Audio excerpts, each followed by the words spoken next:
Hello and welcome to Moderate Fantasy Violence, a podcast about pop culture and the world around it. I'm Nick. And I'm Alistair. And this fortnight we are talking, of course, about the new Marvel Cinematic Universe film Shang Chi and the Legend of the Ten Rings, starring Simu Liu in introducing a whole new area of this already pretty heavily explored cinematic universe. And then we'll be talking about The Chair, a slightly quieter proposition, a romantic comedy set in a university.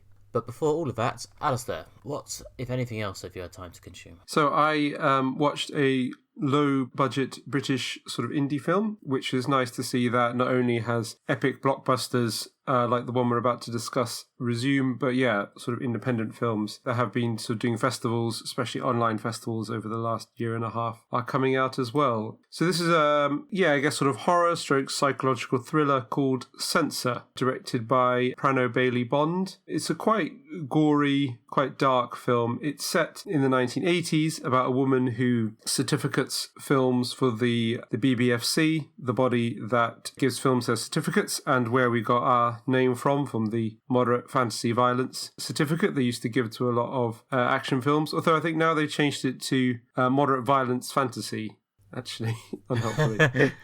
Yeah, I saw that before Shang-Chi as well. Yeah, I think they changed it all a short while ago. But I'm not changing the name of the podcast. I'm not saying hello and welcome to Moderate Violence Fantasy. No, and we've got the URL and everything. Hopefully that will improve our SEO. We'll now be the only people saying that. That is a good point. But yeah, so it's set in the BBFC, and it's during the era of the sort of direct-to-video, video nasty, gory horror films. The main character is, a censor, and she specialises in censoring these films, and she's using it as a cover to investigate the disappearance of her sister, who's sort of possibly involved with these films. And there's quite a lot of twists and turns along the way as she explores a sort of dark, murky world of video nasties, covers some sort of quite unpleasant things going on. The film also has in it Michael Smiley, who people might remember as Tyres from Spaced, and he's in quite a lot of sort of Simon Pegg films, as well as he was also in the TV show Luther, and in this he plays producer of video nasties who's quite a disgusting, predatory individual. So if you like your horror, if you like your sort of dark psychological thrillers, I can strongly recommend this film. Yeah, I think you mentioned this a while back as an upcoming release you were excited for, so I'm assuming it gets bleak. Is this sort of claustrophobic type stuff? Is this like person is stuck in a room? It's more, I think, psychological. It's more to do with someone having a breakdown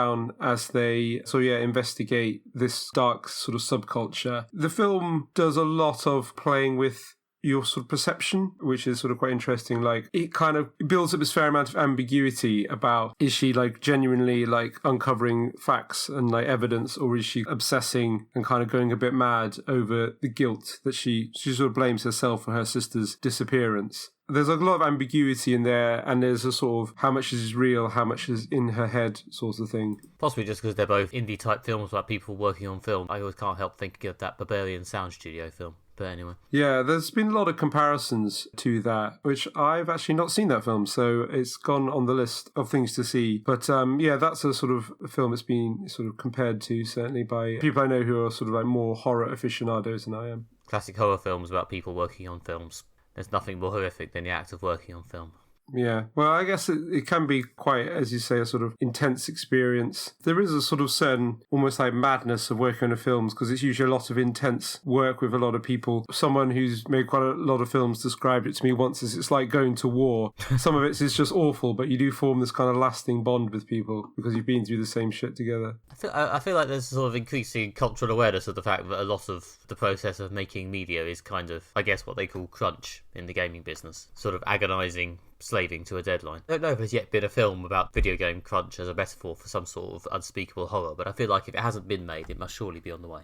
Absolutely, yeah, that would completely work. And I think also the other thing that this film is kind of uncovering, which is what you're saying, is that there's been a lot of discussion over the last few years following like Me Too, so allegations made against Kevin Spacey and others that there is a lot of exploitation in the creative industries. There's a lot of work that's like unregulated, off book. It's not like a traditional workplace. The power dynamics are weird. And this film really does explore this kind of like these men, producers, directors making these films about young women, there's a power dynamic there that's easily exploitable and potentially quite dark. Yeah, I mean, that's something that's in the culture as well, isn't it? The exploitation of creative people, because we're all trying to do something we've dreamed of since childhood, therefore we are, bless our little cotton socks, easily exploited by people who offer us that opportunity and turn out not to give us any money. If anyone's been on the comics internet in the last couple of weeks, I guess, by the time this gets released, there's been a lot of stuff with an indie publisher who might have been doing a bit of that. It's all pretty grim. Yeah, and also creative industries rely on a lot of young people who I guess aren't so worldly, and they're run by older people who do know,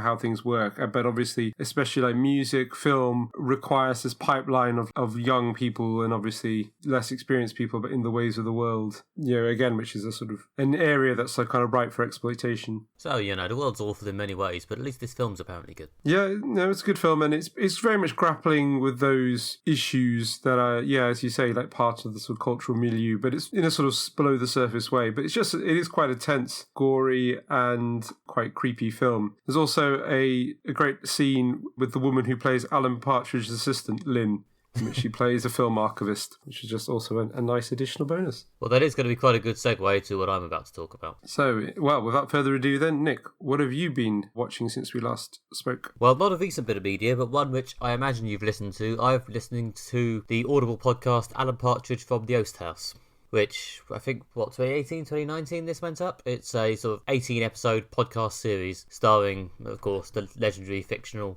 TV presenter played by Steve Coogan. As part of, I guess, his ongoing descent into angry obscurity, he's now basically just making a podcast about living in his house. And by the sound of it, doing very little. Getting into weird pissing matches with people on Twitter and talking to birds in his garden, I think. And somehow not managing to get on with them either. And yeah, it's very funny, actually. I don't know, the last time I haven't seen the most recent series of This Time, I think it's called, with Alan Partridge, his last TV outing. But I think the last time I watched it, it felt like it was leaning a bit on the sort of stuff Alan Partridge has done before. Whereas what I quite like about From the Oast House is that it's not just an audiobook that they're putting out as a podcast. They have actually made an effort to do a sort of Alan Partridge does a podcast thing. He hits a lot of podcast tropes. He does a lot of lame advert readings. He gets into arguing with listeners on Twitter. He retracts things he earlier said. Yeah, it is actually an effort to make these 18 chapters of this Audible book are 18 podcast episodes in which Alan Partridge has this sort of rolling breakdown. It's really funny, actually. It might actually be one of my favourite Partridge things I've experienced.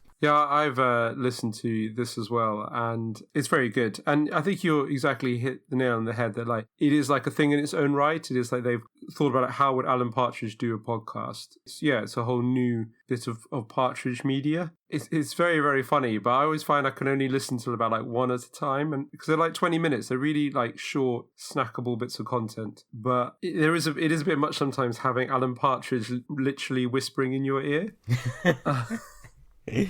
So I have to usually have a break after each one, but it is very, very funny, and Steve Coogan's still got it. Yeah, I think throughout this sort of 18 episodes, he does sort of rotate through a few podcasting tropes. There's a bit where he threatens, not just metaphorically, but literally, this is what he says, threatens to turn it into a true crime podcast. And he doesn't, of course, but the episode where he threatens to is quite funny. Yeah, as I say, there's a lot of rolling through that, and there's a few sort of shout-outs to Partridge favourites. I think Lynn is mentioned. I actually can't remember for sure if she says any lines, but she's definitely mentioned. Yeah, she's mentioned quite a lot. There's one episode when, probably my favourite one, when she's in hospital and Alan goes to her home. Yes, and he has an argument with her neighbour. Yeah, so he finds conflict everywhere he goes. But it's really nice because you actually kind of find out more about Lynn, as a person. And it's very well observed. Like, there's a bit he finds that she's been painting these kind of very religious paintings. It really shows that she is like a fully rounded human being and she has a life outside Alan Partridge. Yeah, and this strange relationship he has with his housekeeper in his old house, which he calls the Oast House, which people keep mistaking for Outhouse, which is all it's all good material. Yeah, it's very funny. Also, it has a theme tune, which I'm not going to attempt to replicate. I might consider pasting a few seconds of it into this podcast if I can find it somewhere online. In which just Alan Partridge sings the title of the podcast in his tuneless drawl to a sort of jolly, rousing bit of music. Alan Partridge from the Oast House, with Alan Partridge. And it's awful. It's genuinely awful, and it's very much part of the joke. But it's also annoyingly catchy for something so awful. I found myself humming / singing it around the house. It's like, oh, Jesus. I wonder this may not be cool. Yeah, I know your pain. One of the things I've loved about all Partridge is that the attention to detail. There's just tiny things that kind of really work. So, like one of my favorite examples is they do it in both Knowing Me, Knowing You, and this time Alan Partridge, the two that are basically set on chat show sets, which is the steps down to the show are just slightly wider than a comfortable stride. You can only walk down them in this sort of like awkward half stride, half shuffle. And it just means that like every time someone comes in and comes out, it just looks really awkward. There's no way to like walk onto set with dignity. It's not really noticeable, but once you notice it, you're like, it's really funny. And I think like the theme is sort of similar to that in that when you first listen to it, you think, oh, it's just like a podcast theme. But then like the more you listen to it, you realize it's like perfectly optimized to be annoying and weird, but also like it's not chalk on a blackboard. There is like some melody there, and it gets under your skin. So they've pitched it at the perfect level to make it both like terrible but also quite good. I mean, it sounds exactly like you want it to, I guess, for Alan Partridge, in that he clearly hasn't got the money / charisma to have a professionally made theme, so he's just got himself yelling over, well, let's call it singing, over this, what I guess might be a bit of stock music or something. But yeah, it's good nonetheless. In fact, it's good because of that. So anyway, yeah, this is really funny. As I say, this is a couple of years old. I'm sure the Partridge Nation, or whatever you call yourselves, have probably already heard this. But yeah, if you're at all Partridge inclined, then there's usually an Audible offer on to get a free credit or something for a month, and this is a perfectly good use of that credit. Yeah, absolutely. It's great Partridge content. Next up, this episode, we will be discussing the latest Marvel release, Shang Chi and the Legend of the Ten Rings. Sean is a carefree valet in San Francisco, cruising through life with his friend Katie and avoiding all serious responsibility. When a group of goons attacks him on a bus, he is forced to reveal his past as an assassin for a mysterious group called the Ten Rings, led by his father. Now Sean, real name Shang Chi, and Katie must go to China to save his sister and stop his dad from awakening an ancient evil. So we saw this film recently. Nick, what did you think of it?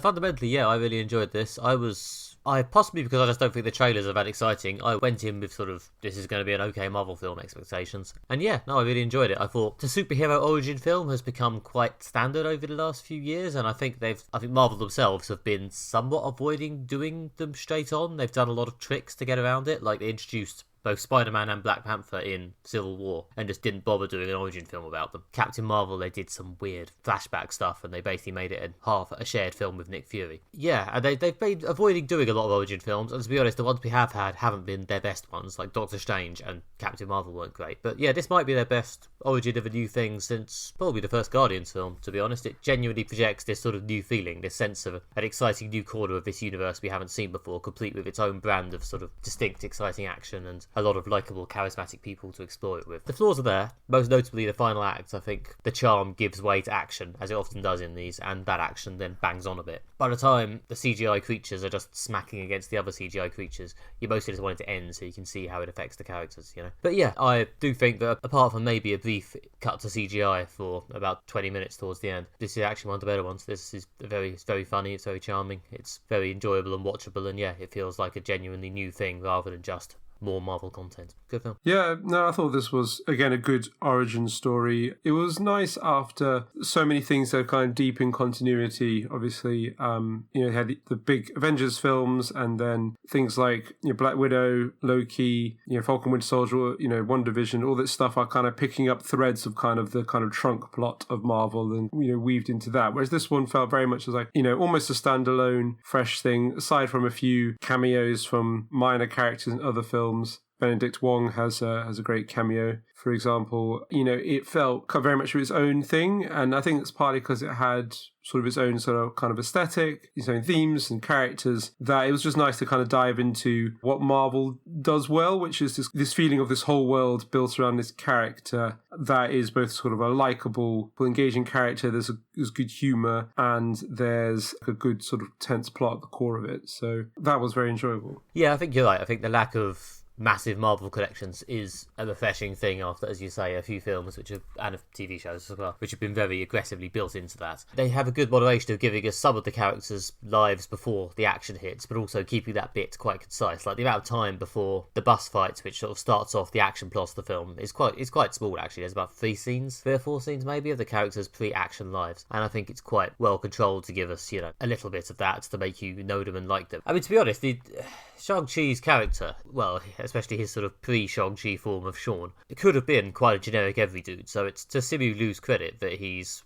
really made it work. He's really given him a lot of charm and sort of quiet charisma to what could have been this sort of slightly bland part. Yeah, I think it's a very standard Hollywood plot line of the sort of the perpetual adolescent, someone drifting through life, no cares, no responsibility, not getting serious about things, and then out of the blue, suddenly serious life comes and gets him. It's not really winning any prizes for originality, but I guess it's entertaining because of, how Simu Liu plays the part. Also, the beginning when they introduce Katie, his best friend played by Awkwafina, who's very good in this film. Again, very, very funny, provides a kind of human element that the characters are based around. That works really well. I guess the other thing about sort of Sean especially is there isn't a lot of personal conflict in this film. There's not really much explored about who he is. The kind of core drama of this film is his relationship drama, interpersonal conflict. The emotional core of the film is the family. It's his relationship with his sister, his longtime friend, and his father, then his mother, who's sort of in the background of all this. And the family dynamics are very essential to this. Partly because, as you say, they've sidestepped the origin story in this one by, he's already got his martial arts abilities and his skills. That's kind of filled in through a few montage flashbacks. So there isn't like a story of like he must achieve some kind of personal growth to like unlock his powers, like Doctor Strange does and the first Thor does as well, even though Thor has his powers at the beginning. So because they don't have that, there isn't a huge amount sort of to his personality, but what the film does have loads of, and what kind of I think made it work for me more than just special effects and Marvel banter, is the kind of family dynamic. They would be like a believable family and you could kind of get into their relationships. Yeah, once they got the whole family together, who are all really good, especially the father, played by Tony Leung. I think that's when it starts to come together. And he's really good in this as well, actually. As villains go in these films, he does a great job of playing this sort of sympathetic but also bad character. There's a lot of charm there, there's a lot of genuine warmth in his performance, and you do feel bad when Shang-Chi has to fight his father, even though his father is also a dick in many measurable ways. But I think you're right. He is does a good job of making him a relatable villain, and having the father-son relationship is very important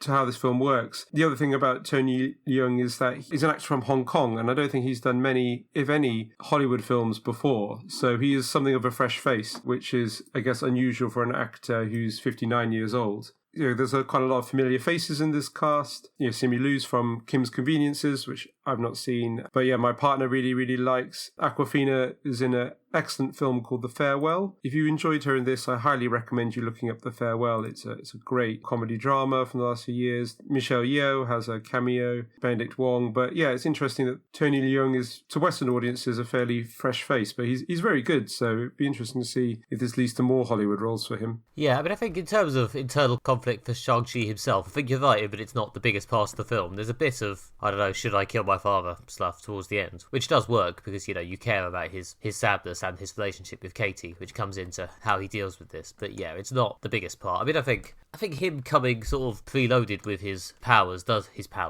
he's just very good at fighting. I guess I shouldn't spoil the whole film. But for the most part, his main superpower in this film is being really good at martial arts. And that is something he was trained for from a very young age, which is probably more realistic than him becoming really good at martial arts during a montage. They avoided doing, say, what Batman Begins did, which I suppose, Batman is basically a guy who does push-ups and is good at fighting stuff. They don't start with a whole bit about this is how he got involved with the Ten Rings, and this is how his father is sort of inducted into his murder cult, and all the beginning. That's kind of drip thread throughout. And I suppose because you start with the character kind of as he is, and then they build out introducing the core relationships, his sister, his father, his mother, and then filling out this family story, fills out the story of how he became this sort of legendary fighter. And it means that you're kind of finding out about the character, but also finding about the core drama of the film. It's all kind of coming through at the same time. You see a lot about the father and how, it kind of shapes how you see the father, the villain, when you see how he treated his son and his daughter as well. So that actually really works as a way to kind of lead you through this story so that you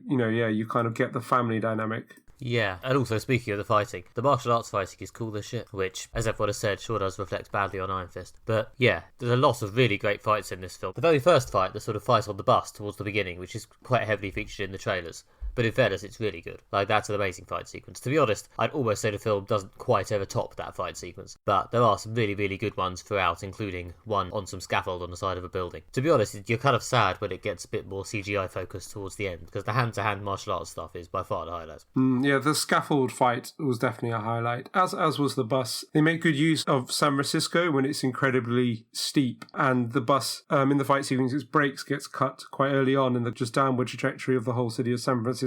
Again, yeah, if anyone's a fan of the 60s film Bullet with the San Francisco car chases on the steep hills, it's kind of reminiscent of that, but even less control as they careen down the steep slopes of San Francisco. Yeah, the way the bus just keeps getting smashed apart and it keeps using the environment in slightly different ways to make Shang-Chi's life harder was quite nicely choreographed. And yeah, it's a really great sequence. And yeah, there's a lot of, as I say, good fighting throughout the film. I'm not hugely familiar with martial arts movies as a genre. I do think this is one of those Marvel films where they've successfully absorbed enough of something else into their formula to make it seem interesting and new.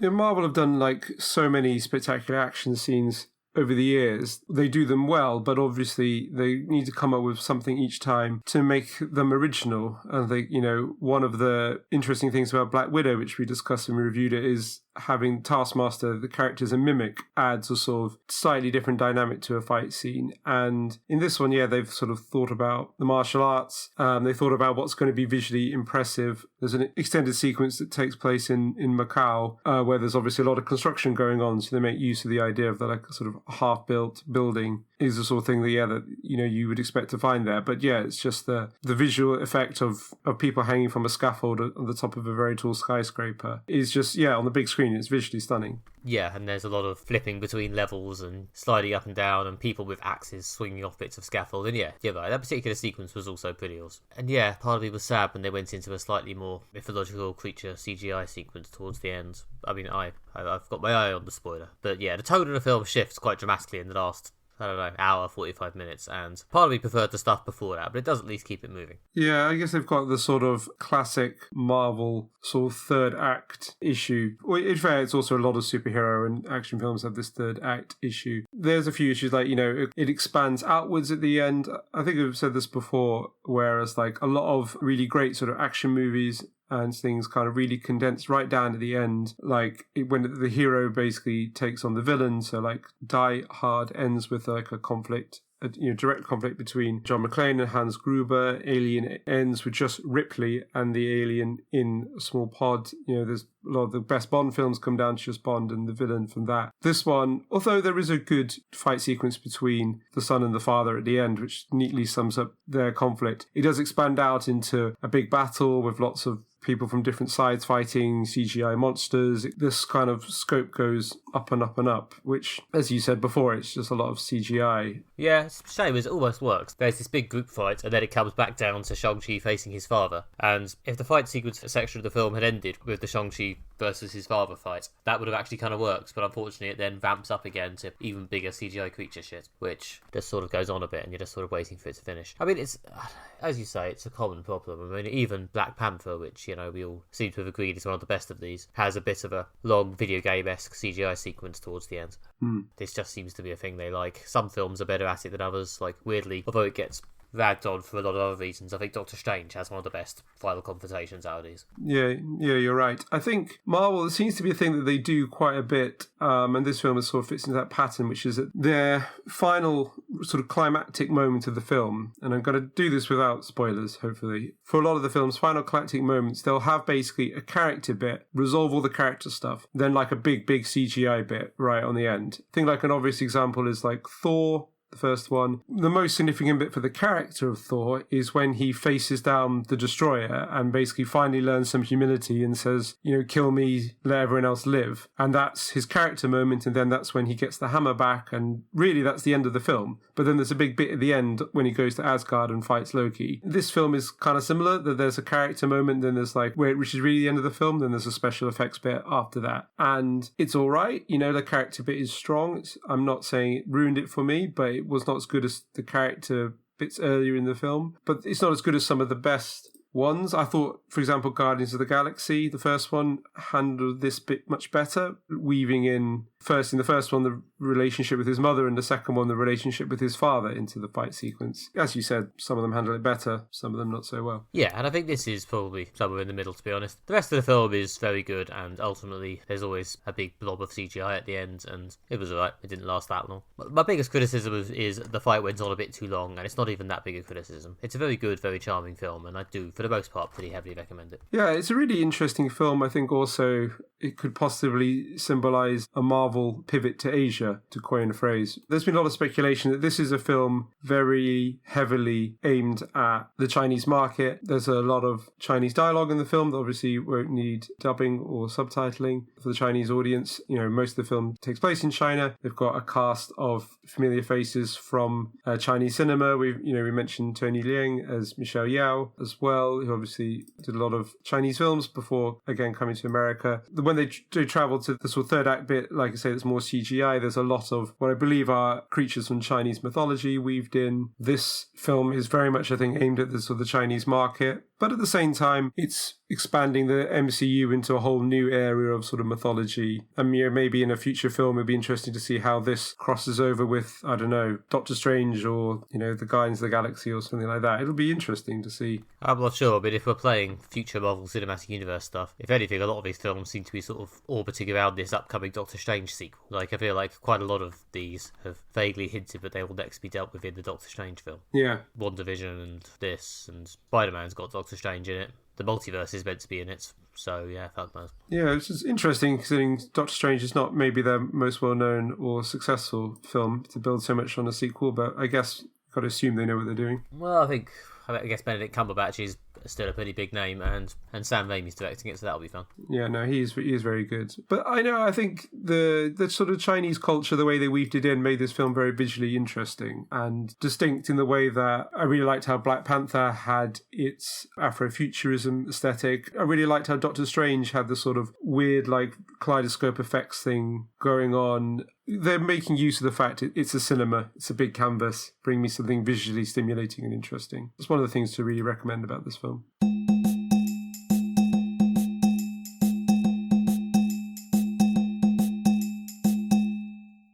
Finally, this episode, we will be discussing The Chair, a new comedy drama set in the English department of a prestigious American university. When Ji-Yu Kim becomes the first Asian American chair of the English department at Pembroke University, she thinks this is her chance to drag the department into the 21st century. However, budget cuts, colleagues stuck in their ways, campus activists, and her adopted daughter all have other ideas. When her colleague, stroke love interest Bill, gets embroiled in a controversy, things spiral out of control. We've seen this complete series on Netflix, so Nick, what did you think of it? I thought this was very nice and very watchable and very likeable, and also slightly odd and slightly possibly trying to do quite a lot in the comparatively small space of 6 half-hour episodes written at sort of Netflix pacing. To be honest, I think I was going to expecting something a bit more like sitcom, but I think it's a bit more rom-com, to be honest. The romance between the lead character Ji-Yoon, played by Sandra Oh, and the male lead Bill, played by Jay Duplass, is pretty heavily foregrounded. That's definitely the main arc by some distance.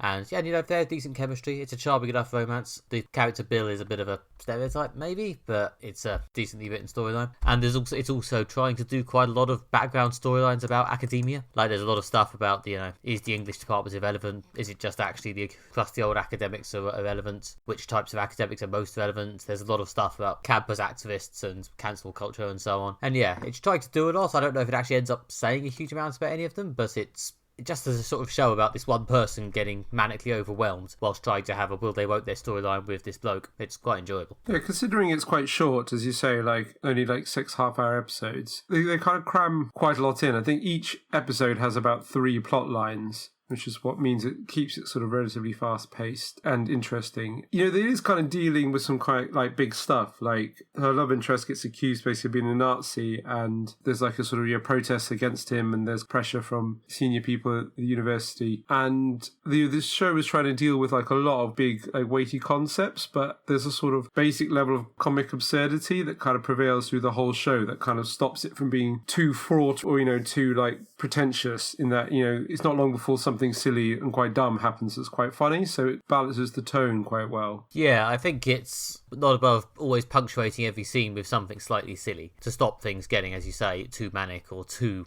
overly stressful or emotional, except maybe towards the end when it gets a bit more into the, okay, we've got to actually make its theme really, really dramatic now. The ROM stuff has to come to the fore a little. But yeah, a lot of it, especially a lot of its observations about academia, it seems to lean quite heavily on the some of this is quite silly, isn't it? And my partner, who works in higher education admin, in England rather than America, but still, assures me it's fairly accurate to a sometimes cringy degree. Although apparently the stuff about older staff being phased out for the cool young ones is a bit simplistic and cliched. Also, she can't help but note they didn't show much about the admin stuff. There was like a counsellor or something like that at one point, I suppose. The non-academic staff of the university. But yeah, I suppose, I don't know how much drama there is in admin, really. I'm sure my partner would tell you there's plenty. But, again, there's not that much space, and I'm sure they're just cramming what they can fit. Yeah. But yeah, it plays into the idea that they're trying to do a lot and maybe running a bit out of space. And when they are deciding what to show on screen, I think there's a degree of, let's focus on what's fun and funny, maybe, rather than trying to save the world. Yeah, the humour and the kind of character stuff really comes first. But I think that's having the politics around it makes it more like engaging and you kind of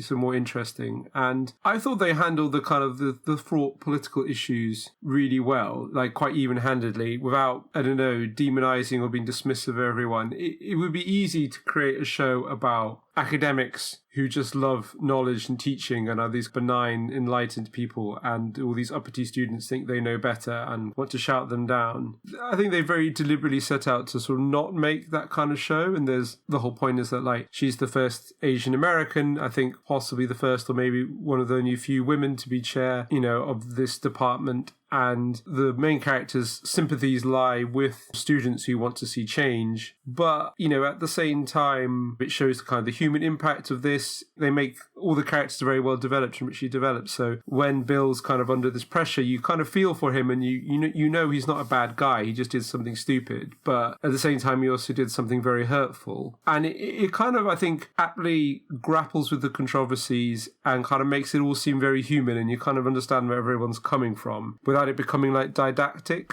Yeah, I think the way they've done it is definitely preferable to having it be overtly judgmental towards, either side, especially the uppity students. I don't know.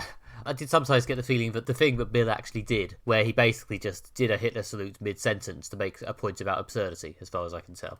It was a bit designed to provide something in a controversial area to provoke this storyline, but without making him a bad person. Like, it was very much, what can he do that will provoke this controversy, but also will not make the audience dislike him at all, because it's just so completely without malice. I feel like there must be a real session in the writing room about, okay, what's the most benign, offensive thing he can do? Like, they could have had him tell an off-colour joke, but even that, I guess, they thought might have been too offensive. So instead, it's this weird performance. Yeah. I guess because it's all, they want to make it as sort of as even-handed as possible, and they're kind of rooting this in kind of everyone's likable and everyone's understandable. So one thing, like, I've seen like several films in which basically usually set in a small insular community like academia, where someone's like accused, say, of being like a child abuser, and then the whole plot is basically how this takes on a life of its own and hysteria is kind of whipped up and it becomes like a witch hunt directed at this person, that kind of idea, the idea how like an accusation can spiral into like pure madness. And it would be easy to make this the crucible but for campus activists, but it definitely avoids that and kind of shows respect to everyone's position. But at the same time, Bill's quite likable. All the characters are kind of likable screw-ups, which is a kind of archetypal American sitcom character, the person who means well, tries hard but maybe not consistently, but also is kind of their own worst enemy. And because we've seen that character so many times in sitcoms, it's a relatable archetype. We've sympathised with the core characters who are obviously all on the academic side of the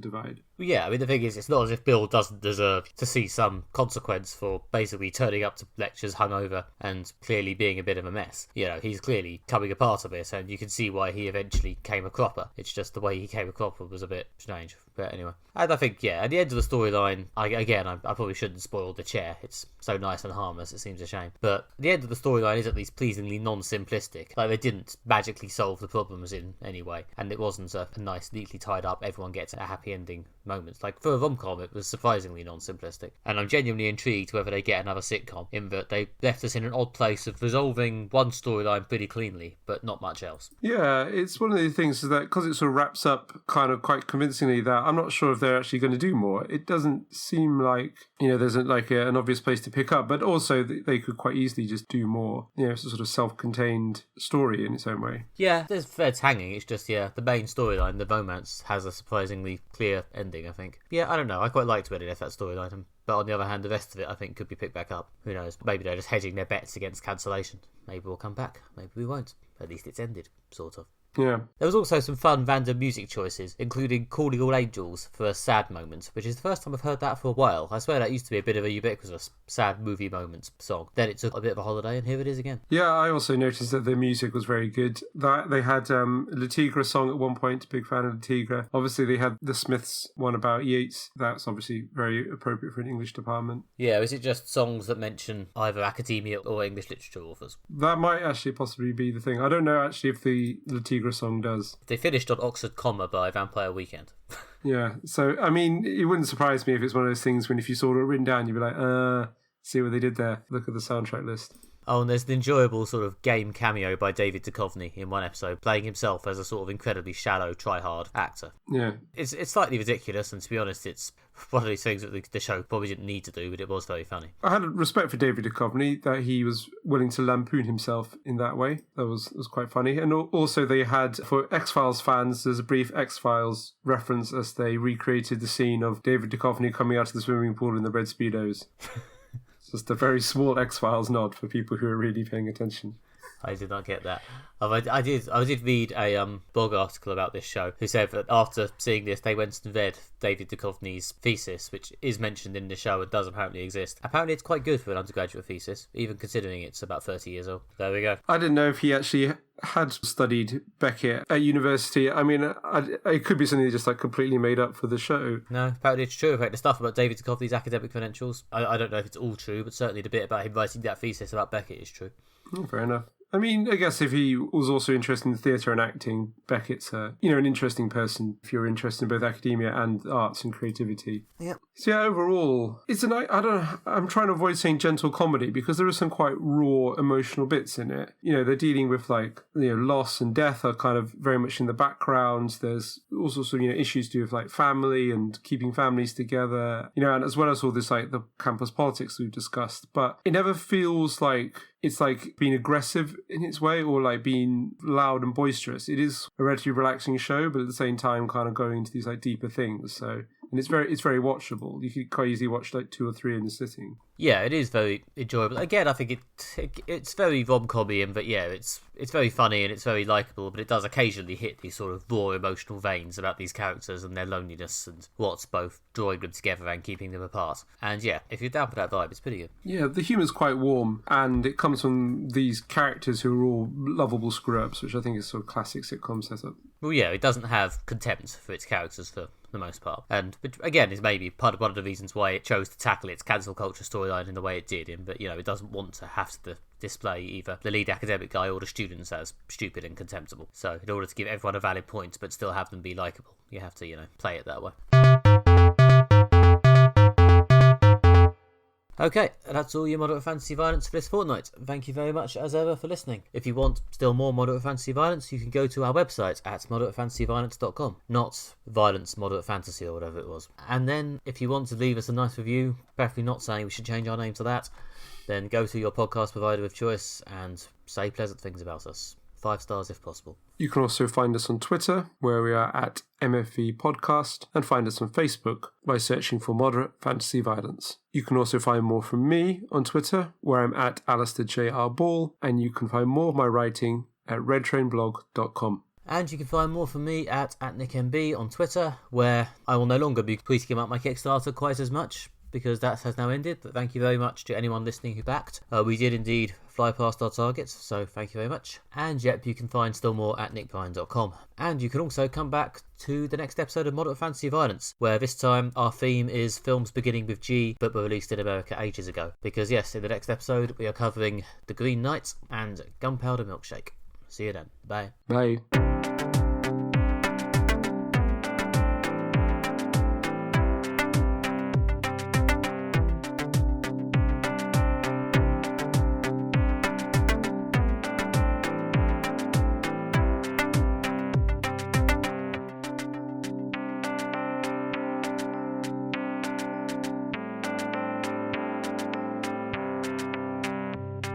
Right, toilet break, then the chair? Yep, it's the... From the throne to the chair. Okay. Does that work as a joke? I just went to the toilet, that's the joke. Oh, okay. Too obscure? I mean, the sound of running water shortly before it certainly helps.